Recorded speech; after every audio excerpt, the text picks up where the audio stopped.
What up, guys? This is Zach from Flash Out Media, and we're here with that boy Harley, man. What's happening, Harley? What What's up, good? baby? What up, boy? All right, man. We're here to break down the past UFC fight night. Amir Albazi getting the win over Kai France.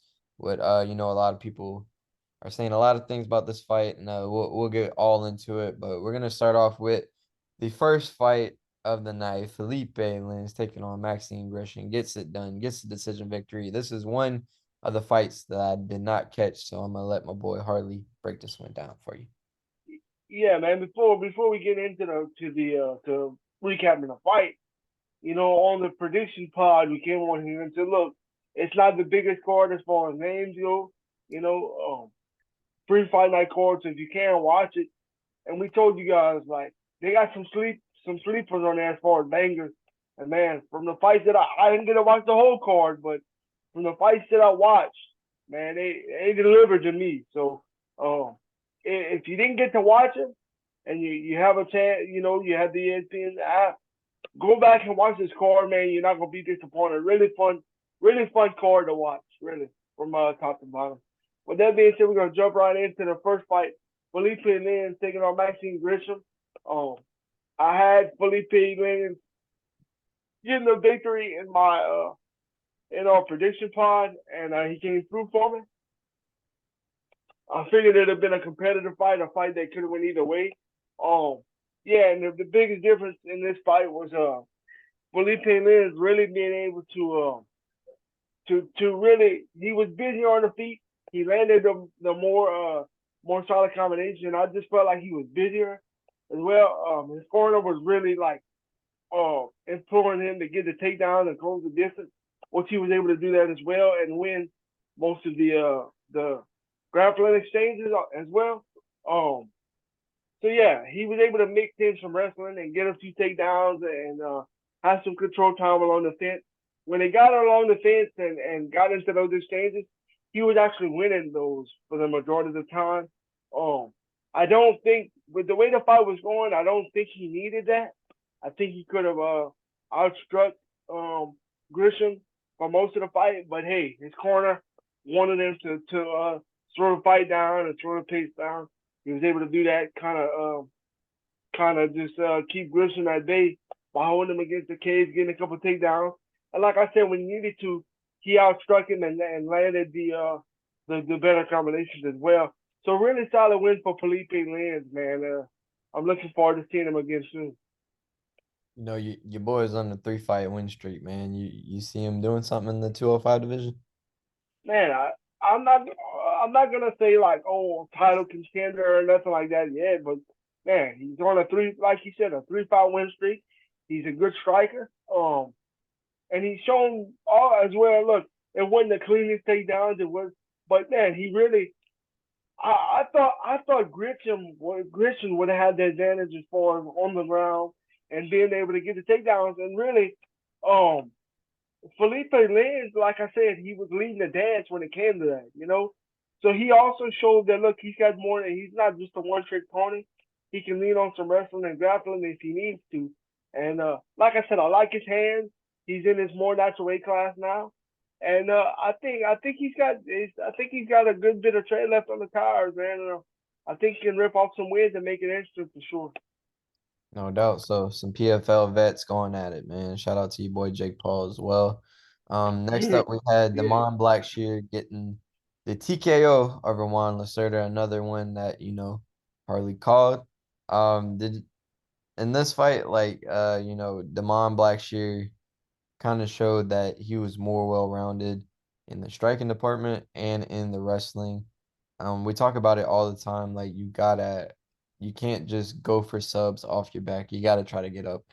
And one thing that I feel that isn't talked about a lot is when you go for submissions and you put your all into it and you don't get it, that takes something out of a fighter, especially a fighter being its second fight in the UFC. So we've seen Damon with his experience, take over. Damon, I think this was his first win in the UFC. And Lacerda's 0-2. You see big things for Damon, man. He looked good in this fight. Yeah, man. I like you said. I think he's shown that he's well rounded. He can definitely strike. He's got some ground game to go with it. He can wrestle. Um, the man, man, I think he got a chance. Yeah, he's another guy. He's still early in his career, but he's another guy, especially after a pretty, I don't want to say dominant victory, because Lacerda had him in a few leg locks and things of that nature, but he was able to escape and get on top. Win some scrambles, get on top, and ultimately finish him with some good ground and pound. So yeah, he's another guy to really keep your eye on, man. The Mount Blackshear still early. We'll see what he can do. And he's, so far in his career, only fought dogs. Only fought Yeah. dogs. So if he fights somebody even like on his level, I feel like he'll murk him. You know what I'm saying? And yeah, you just brought up that point that he's only fought dogs, which is tough. But at the same time, I'm a true believer when you face that true adversity and you fight that stiff opposition, even if it don't go your way. Eventually, if you keep grinding, keep working, and you learn from those fights, you're gonna get better, man. And eventually, you're gonna break through. And Damon Blackshear, he's shown each time out that he's getting better. Instead of moaning and groaning and putting his head down and feeling sorry for himself, he's letting that motivate him to get better. And look, he's getting better with each and every fight. And that's a guy that's scary, man. A guy that can overcome that adversity, learn from his mistakes, and rip off a solid win like this when he did have to face adversity as well. Hey, the Mount Blackshear, keep your eye out for him, man. Most def. All right, another controversial fight that we had was Elise Reed getting the win over Jinh Frey. Very close fight, and it's just another fight that I'm confused about how they score fighting. Are you scoring it the old way where it's more control, or are you scoring it on damage? And in this fight, they chose damage. Jinh Frey was getting takedowns, getting Elise down to the ground. And Elise Reed, it was a very close fight. But if you're scoring it off of control, you can say that Frey won the fight. If you're scoring on damage, you got to give it to Reed, but still a close fight. Elise Reed is one of them girls where, she's beaten girls that are kind of at the bottom of the totem pole. Not so much at the bottom, but they haven't broken the rankings or they're not too close to the rankings. Elise Reed is another girl with some wins in the UFC. Do you see her, eventually breaking into that top 15? Um, I'm not sure because, like you said, she beats girls that she's supposed to beat. But I feel like when she takes that step up, it's a little bit harder for her. I think Right. she can. I think she's just gonna be a little more consistent at that. So I don't want to say yeah, I don't want to say no, but possibility, yeah. We just got to see more from her, in my No opinion. doubt. And I think something that isn't talked about as much is Genu Free is really a 105er. She is probably walking around at like 115, you know what I mean, or 120. She's very small. I think if they had a 105 weight class, she would be in the top 10. And it's something that I think we're gonna see in the future is, UFC is gonna add that division. Moving up the card, we had Muhammad Naimov, putting on for Tajikistan. They had people at like 2 a.m., a whole football stadium filled with people just to watch on a screen their boy from Tajikistan get the W on a couple of days' notice versus Jamie Mullarkey. Jamie Mullarkey was doing his thing, looked very like Jamie Mullarkey, how he usually does. Crisp boxing, very good takedowns, relentless pace. That was the first round. You know, the second round doing the same thing and just gets caught slipping, man. Naimov is the guy who has a lot of power. He's 9-2, took it on short notice, up a weight class, really a 45er. And Tajikistan can say they got him one in the UFC now. Yeah, It man. you think, the UFC can push this guy, you got a whole country behind him now. Yeah, I mean, shit.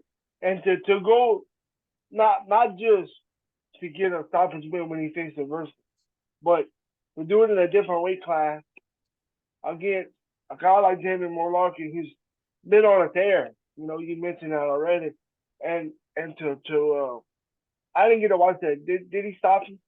Yeah, he stopped him. He knocked him out. Yeah, yeah, I thought so. To not only win but to get the stoppage, man. I mean, look, when I go into these prediction pods, even the guy, even the I want to make this clear. Even fighters that I picked to win. I don't like to write off the other fighters, and I want to reiterate that it might seem like I'm leaning just towards one guy, and the other fighter doesn't have a chance at all, in my opinion. But that's not true. A fight, anything can happen. So yeah, so for him to go beat a guy like uh, Mullarkey and stop him, man. Look, Tajikistan, like you said, they really might have him one, dude. I'm looking forward to seeing what he can do in Most the near def, future. most def. And it doesn't stop there, man. They had another guy from Tajikistan, Muin Gafarov. He had a close fight with John Castañeda. Castañeda is a very good fighter, but he does tend to slow down. And Gafarov, even though Gafarov got hurt on the feet, was still shooting for takedowns, still throwing heavy leather. I'll tell you right now, Gafarov is a very hard fight for anybody in that 135 division. And, man, Tajikistan, I don't think they just got one, man. I think they got two, even though he lost. And, John Castaneda coming off of a loss, getting this win over a very solid fighter. Good things for him. How you feel about John Castaneda, and you think Gafarov can bounce back from this? Oh yeah, I really do. Gafarov is a really a good prospect. A good fighter. Uh, I think Castaneda, man, that's a really solid win for him, in my opinion. And I think he's got some real potential to make some noise as well. If he can string some wins together, he's talented. So yeah, I think both guys, even Gaffaro, I think both guys have a bright future. You know? No doubt, no doubt. Moving up the card, man, we had two guys who had 40 plus fights in the UFC. 40 plus fights. And one of them was Andrei Arlovski, a veteran at 44 years old, still putting on, man. He fought Dontel Mays. Dontel Mays needed this win, and he bit down on his mouthpiece and got it done. First round, I have to probably give to Arlovski, but then Mays hurt him at the end with a good shot, and that kind of his confidence kind of grew into the second round. He was able to like kind of let it go a little bit more, staying right in front of him, and he landed a beautiful head pull counter cross, and ultimately finished Arlovski, man. Arlovski at 44 to still be doing this, it's crazy. And for Dontel Mays to get a W, man, was good. Do you see Arlovski retiring, or you think he's still going to try to get him one? I I think it's time. To me, it's either time for him to retire or you give him one more against a guy that he can really win and send him off on a victory lap, so to speak. Right. Um, you know, yeah, Arlovski got stopped Saturday night, but he's shown that he can still beat some certain guys. So if you want to throw him a bone and Arlovski's a true champion. He's been around since the early 2000s. You know, um, Andre was one of my favorite fighters growing up.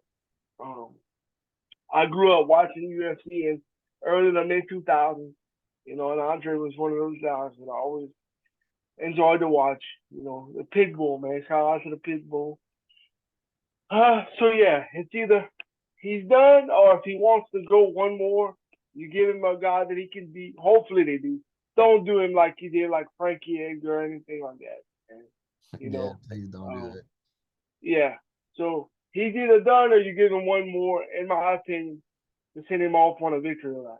What you think? You think he has one more or he's done? Man, I think a guy like Arlovski, man, even if he does go out in the UFC, if they would cut him, I think he would still fight. You know what I'm saying? I think he once a fighter, always a fighter, and it's gonna be very hard for him to stop fighting. But I would love to see him retire in the UFC off of a win. Will Yeah. that happen? Uh, I don't know. Now, if you give him one more and he loses, then it's time. He's got one more no matter what. He's either got one more or he's done. You Give know. him a Yeah. guy who ain't got knockout power. Give him a guy who's gonna Yeah. be, give him that guy who just fought. Who did he fight? Parker Porter. Give him the guy who Yeah. just fought Parker Porter. You know what I'm saying? What was his shit? Who did Braxton he fight? something. Braxton something. But The guy who just like kind of dude, flopped and get the I knockout. almost said Braxton King. Uh, uh, Yeah, I know who you're talking about. I'm drawing a blank. I know who you're talking about. So moving up the card, we had another very close fight. A lot of close fights on this one. Zaleski getting the split decision win over Nurmagomedov. Um, this is another fight where you had a guy who had more control, and you had another guy who landed more damage, and they gave it again to the guy who did the damage. And I'm saying this because it's going to play into how they scored the main event. So Zaleski had a tough first round, got hurt, got controlled, and then the last two rounds, I feel like he scored, way more damage, even though he was getting put on the fence. And man, his takedown defense looked very good, especially against a guy like Nurmagomedov. And I mean, he was able to almost get some takedowns himself. So very good win for Zaleski. He's been out over a year, and I think at 170 he gives anybody a tough fight. For Nurmagomedov, back to the drawing board. He has to believe in his hands a little bit more, man. When he was throwing his hands, he was landing, but he was so dead on getting them down. So, Zaleski, you see him making waves at 170. He's 36, 37, and he's got quite a bit of wins over some big name guys. Yeah, but if he makes a push, he's got to go now. Yeah, You know what I'm saying? for sure. He's got, if he wants to, I think he's got somebody to retain. But it's time to go now. There's no more waiting. You know, um, Nurmagomedov's not a top tier guy, but he's a tough fight for anybody. With his ground game and the way he grinds out victories, it's not easy. So for him to get that win, yeah, I think he deserves a step up fight, but he's got to go now. Yeah. Um, this is a fight that another fight I didn't get to see, but from what I excuse me, from what I've heard and from what I hear from you, I'm not mad that the Nurmagomedov didn't win.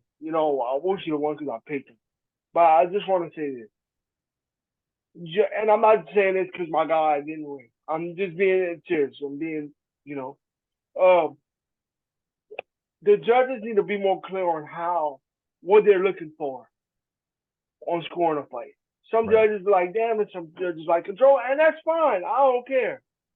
But at least tell fighters in the fighter meetings or something. Hey, this is what we're looking for. We're looking for you to do A, B, and C. This is our criteria. But it needs to be a universal thing. It can't be, okay, in Vegas, the judges look for this. In New Jersey, the judges look for this. And it's got to be across the board. Look, and judges are human. They're going to make mistakes. They're going to have different scorecards and different opinions. That's fine. I'm not expecting judges to be robots. You know, that's part of the sport. But be clear on what you're looking for. That's all I got to say. No doubt, and I'm gonna touch more on that after the main event because I agree with a lot of things you said. Moving up the card, man, we had Karine Silva getting the first round straight ankle lock, things you don't see in MMA a lot. Yeah. Over Ketlen Souza, man. Karine Silva, I think popped that girl's knee out, and a straight ankle lock is more pressure on the ankle, right? So to pop the knee out with that, you normally see heel hooks doing that. And a straight ankle lock just shows you how strong and physical Karine Silva is. She really reminds me of the female version of Jalton Almeida, man. Brazil got some top prospects, and I think Karine Silva is definitely one of them. At 125, they do need fresh blood, and I think they're gonna be booking her fights every 2, 3 months. I mean, she's taking no damage, and she's running through her competition. And the girl she fought, Souza, was no slouch. I mean, she was Invicta, winning very good against very good girls. So to see that, very good. Karine Silva, is this a name we're gonna keep seeing? Hell yeah. And I want to say this. For not just because she got the sub, but the sub that she got. Okay, that's number one. Like you said, you don't ever see that shit. That's more than impressive for her to get the submission with that technique. Number one, and number two, Souza was a big underdog. I get that. I don't think you touched on. The girl was an Invicta, made a run in Invicta, and correct me if I'm wrong. Has she ever gotten subbed before Saturday? If she has, it ain't much. I know she got 4 losses. Let me check. Uh, no, first time. And that's what I'm. And no, I picked Silva to win by submission because her ground game is so good. But damn, I mean that's just a whole nother. I wouldn't even expect her to pull that off. Like Silva, you put the nail, drop the hit the nail on the head, man. I think she is the girl version of Jonathan Almeida. I know that's big shoes to fill and a huge comparison, but damn, that girl's jiu-jitsu is legit. And I'm like you, she's not taking any damage. She's running through her opponents. Give her a step up fight. It's time for her to at least try get a shot to crack the top 15. Give her somebody in the top 15. Oh, most def, most def. I think even if it's not top 15, just keep her busy, man. This is, I think, where the UFC, a girl that UFC can definitely get behind and, put her on a headliner fight night in Brazil or put her on the main card in Brazil. Um, Next up, a lot of guys, not guys, everybody was rooting for my guy Tim Elliott, man. He was going through a lot outside the UFC. And he gets the victory over Victor Altamirano. I'll be first to tell you, I thought Tim was gonna get him out first, second round, but Victor is a very tough dude who throws very hard shots and does not give up, man. So props to Victor for hanging in there. I will say this, man, 125. I don't think too many people know this about the 125 weight class. I fought at 125, man. I walked around at like that weight, maybe a little bit less. Victor Altamirano looks like he walks in the cage at 130, and Tim Elliott looks like he walked into the cage at like 150. Tim Elliott is huge for 125, and it definitely showed. Every time he went for a takedown, he got it ASAP. And standing up, Victor showed some flashes of some good things. Tim Elliott, I don't think he fought in over a year. He gets the win here. Do you see him, making some waves at 125, the weight class he fought for a belt in? Yeah, I think so. Like you said, he's a huge 125. And it shows. He's a veteran. He's well rounded. He's already made a run in that weight class. I think he can do it again. If he stays active. Like you mentioned, he's fought through some personal things. So shout out to him to be able to put that behind him at least for a little while. Come in and be that solid Victor Altamirano who's always tough and always game. But for him to be able to control that fight and get that win, that's solid, man.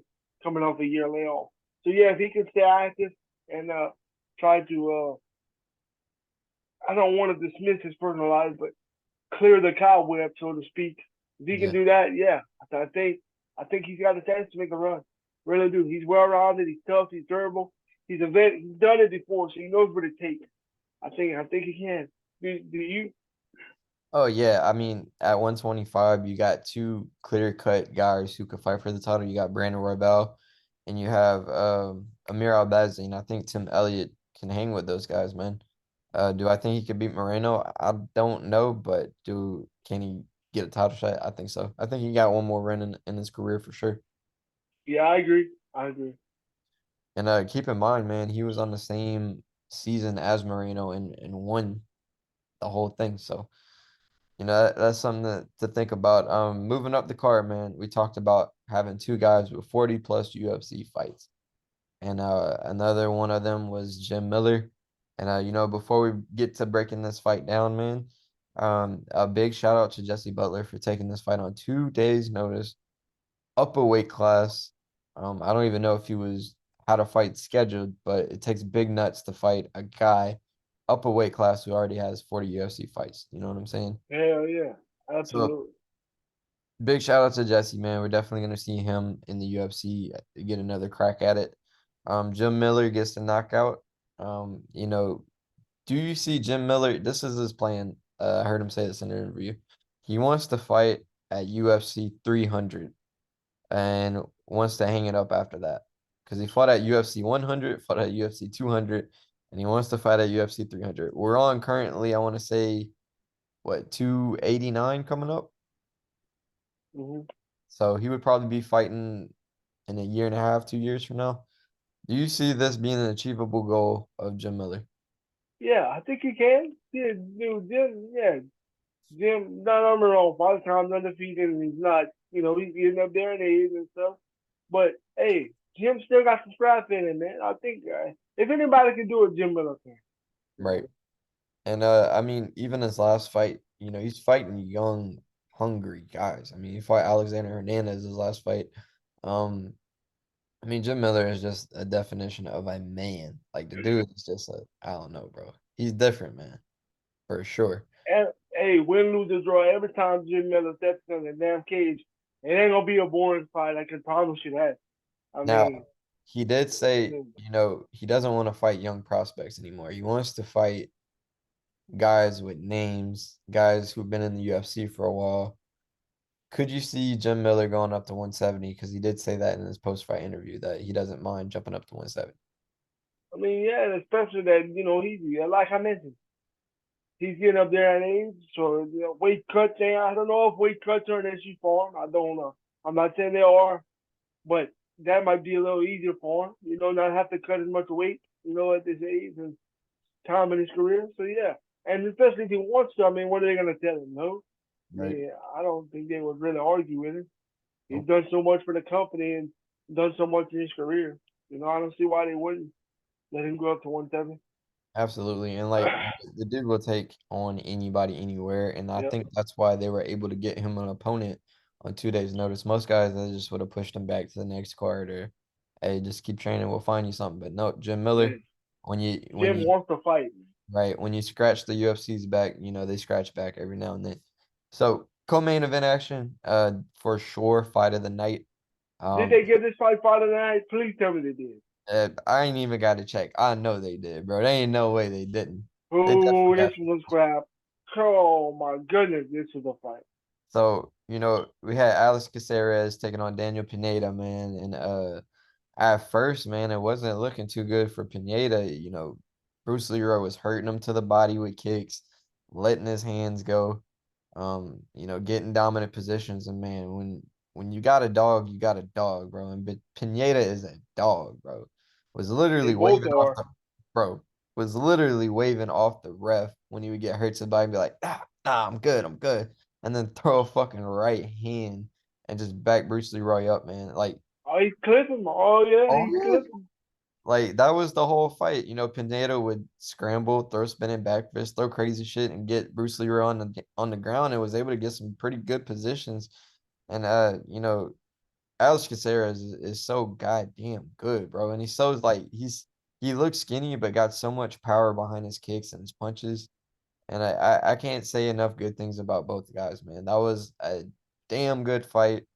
No stock loss with Pineda, and it shows Nope. people how good Caceres is. What was your thoughts on the fight? Because I know you was texting me in between it. So you took the words out of my mouth. Number one, before I say anything, both guys, both, even Caceres, his stock rose after this fight, buddy. You Definitely. know, I want to make that clear for both guys.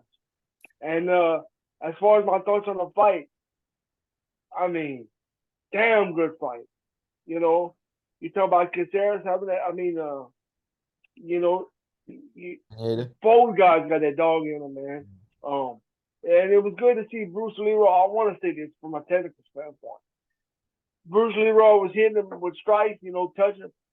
It was so good to see somebody touch the body, go down to their body. You know what I'm saying? And Mhm. really, put the one in the basement and go back upstairs, man. It was good to see. He was landing hands, landing crisp combinations. He wouldn't headhunt, which is good to see, because so many guys do that.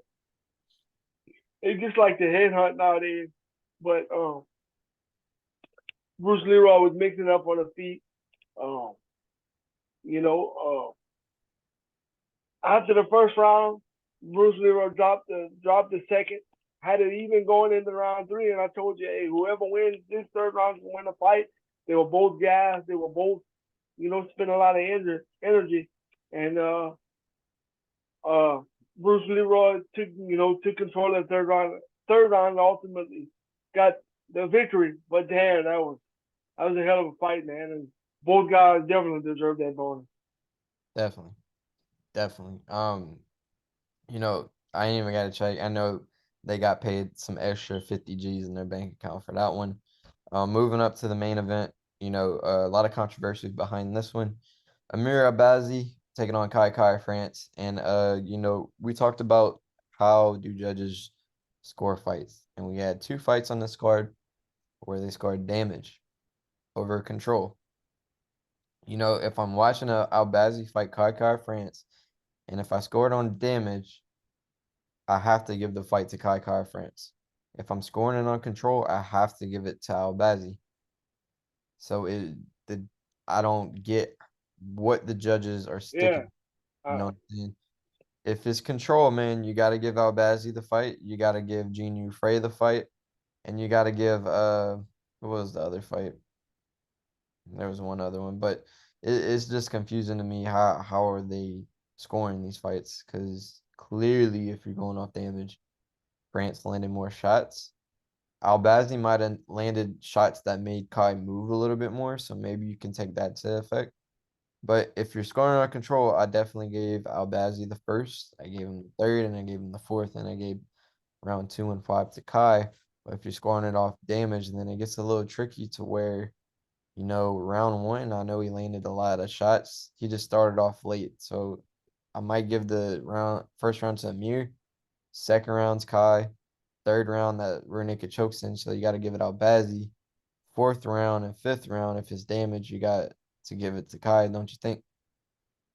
Absolutely, man. I see. I picked kind of winning my prediction podcast and our prediction pod, and I thought I'd text you right after the fight, and I said, "Cool fight," but I give Kai the fight by 1 round. And you said you gave it to me about 1 round. Yep. But I want to say this: I don't think it was a robbery. It could have been either way. But if you look how the judges scored the previous fights on the card, Yep. you can kind of say it was a robbery because just now again, I don't think it was, but you can look at it and say, well, you gave uh other fighters the fights due to their fight due to damage, but then in the main event you flip the scoring criterion. I mean, so if you look at what they did earlier in the night, everybody thought, hey, Kai probably won. You know what I'm saying? Or most people, based off of how they scored the previous fight. Correct? Do you see what I'm saying? So that was my point in saying earlier that they need to be clear and be consistent on what they're looking for. I'm not mad because both guys put on a hell of a show. Right. Both guys are two very talented fighters. And I think Kakar France, even with this loss, can still make a run at the title soon. Right. Because you want to talk about a guy's stock that didn't drop. His stock sure didn't drop after this fight. It didn't drop. Right. I mean, can't you agree? So with that being said, I think it definitely puts him a step back. maybe, but Because he's like still in the mix. now you got to fight. You got to get on a win streak. You can't just fight for a title off of one. If he wins this one and would have won another one, you can get back in there. But now it definitely sets him back. Oh no, I agree, but my reason maybe I worded it wrong. He might have taken a step back, but he's not done. He's not going in the way. He's still got a legit chance to make that climb again for the title. Right. Eventually, is what I'm trying to say. I So th I he's all think right. He'll be back. I think if anything, it showed how many people actually fuck with Kai. Like, a lot of people were very vocal on social media saying Kai got robbed. So I think it showed that, there's a fan base for him there. Without Bazzi winning, he did call for a title shot. I talked about this in the past. You have two clear-cut contenders at 125. You have Brandon Royval, and then you have Amir Albazi. They were scheduled to fight in the past. It didn't happen. Do you give Royval the title shot because he had a better performance? Do you give Albazi the title shot because he beat a better guy? Or do you just have them fight each other and figure it out? It's plain and simple because you can do it either way. So you know what? Fight each other. Fight each other, and whoever wins gets the title. Right. I'm not saying that's what they'll do, but hey, if it was me, that's the easiest thing. You know what Right. I'm saying? That way you have no ifs, ands, or buts. Hey, whoever wins gets the title shot. Period. No I doubt. mean, to me, that's Yeah, the easiest. You yeah, I know, think that's the easy fix right there. Um, Trying to think if anything else we missed on this card. Who do you think had the most impressive performance? I'll give you a couple names. Alex Caceres, Jim Miller, Tim Elliott, Karine Silva, Daniel Santos. Yeah, we'll just stick with the main core guys. Out of those guys. I mean, it's tough. Well, I mean, what you're looking for? If you're looking for a knockout, I mean, it's Jim Miller. If you're looking for just straight dog in him, I'll I'll it's I'll Bruce Leroy. I'll say this, like whose stock rose the most in this fight, and like who are people gonna talk about the most from this fight card? But aside from the Bruce, controversial main event, I got two fighters: Bruce Leroy or Silva. Yep, yeah, I'd have to say Silva. I think what she did was crazy, yo. yeah, I agree. Yep, it's either Bruce Leroy or Ketlen or Silva. Absolutely. No doubt, no doubt. All right, so now we're gonna go. Before we get into fights announced this past weekend and last week, we're gonna uh we're gonna get into Clarissa Shields, man. She, retains her all four of her belts. Did you get a chance to watch any highlights or No, anything? I didn't. I Yeah, didn't get to watch it at all. Now, I'm not gonna mention names because I'm friends, personal friends with him on Facebook. Very respectable boxing guy. Like, you know, has worked with world champions and things of that nature. right. Um, I see them. I seen this person say that apparently they watched the fight and said how boring Clarissa is. Like Clarissa is good, but she's boring. I didn't get to watch the fight, but well, did you get to see it? Did you have a chance to I just seen some highlights and it just looked like it was a typical Clarissa Shields fight where I mean they're not giving her any competition. You know what I'm saying? yeah. Was it a snooze fest Like from I what you said, saw? I just seen the highlights and I mean Clarissa Shields was just tearing that girl up with combinations. I mean, listen, man. And I understand she run through everybody. You know, I get it, trust me. But get her somebody from even the damn regional scene, man. There's nobody, bro. There's only one girl. But There's only I one girl. don't know.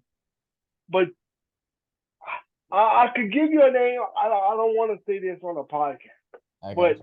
off record, I can give you like a comparison that I can kind of say, give somebody like this that just don't give somebody that's just coming off a victory against an 0-1 fighter. But You you got to know? think about it. It's not that many girls that box at that weight. So it's like, you know what I mean? She's running out of Yeah. opponents. I don't know. I don't know what they're gonna do. Man. You go I on don't know. BoxRec and look at the rankings, typical weight classes, you would see like over 1,000. In this division, it's like 30 or 40. You know what I'm saying? I don't know. In the whole world, Yeah, bro. Let me pull up the statistic, man. Because I don't think people understand that there's not that many girls that box at this weight. Let's see.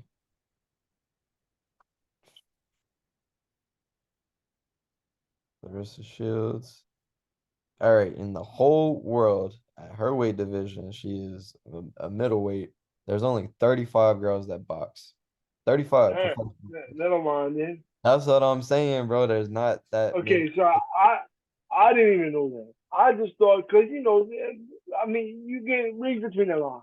Like we got fighters around here that I they understood what have you good I enough understood records. what I understood what you were saying, but I just didn't think you knew the context of I didn't. not that many I girls swear I didn't. for So her. now I know.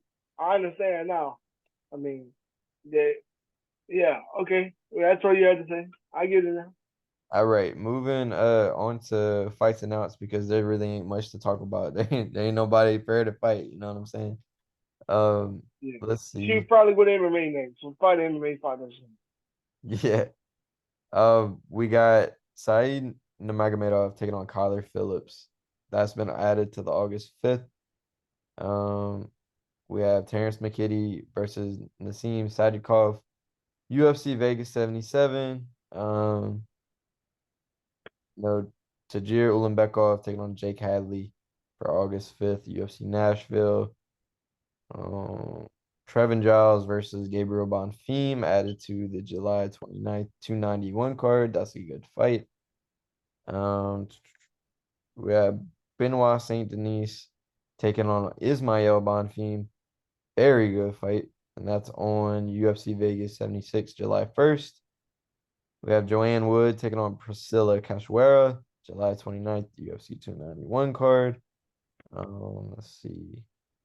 Austin Lingo taking on Maquizao Costa.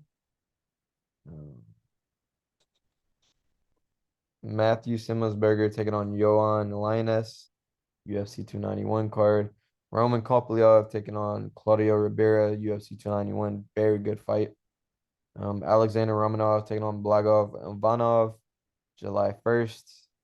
Um, Probably the biggest fight announced was Curtis Blades versus Jalton Almeida for November 4th, UFC Sao Paulo card. Gerald Mishard taking on Andre Petroski, UFC 292. Macy Chasson taking on Yana Santos, July 1st. And yeah, that's all the cards, man. What do you think about that Almeida versus Blades fight? Very, very good fight. That's something that we called for in the last, after Almeida's last win was a step up, and this is a big step up for him. I'm gonna tell you right now, if he submits Curtis Blades, Title watch shot? out, huh? Title shot? Yeah, I think so. Yeah, I think, dude, let me tell you, if he goes out there and runs through it, 100%. absolutely. So, that's the weekend recap. We got some fights coming up this weekend. The good thing is, there's no more breaks for 4 months. For 4 months, we get a UFC card every weekend. So we're gonna be very busy, giving you breakdowns, giving you what you want to hear, recaps, interviews, all of that. All we ask is that you like, subscribe, and comment your thoughts on the fights, man. Did you have Albazi? Did you have Kai Car France? Harley, you got anything for the viewers? Nah, before we head out, like Jerry said, we got a bunch of fights coming. MMA boxing, another big boxing fight this weekend, free on TV, free on ESPN. Josh Taylor versus Teofimo Lopez. Really looking forward to that one. We're gonna jump into that sometime this week. But keep your eyes open for that fight as well. And like I said, drop your comments and anything you want to say about this past weekend's card. And until then, have a good one. We'll be back this week. Yo.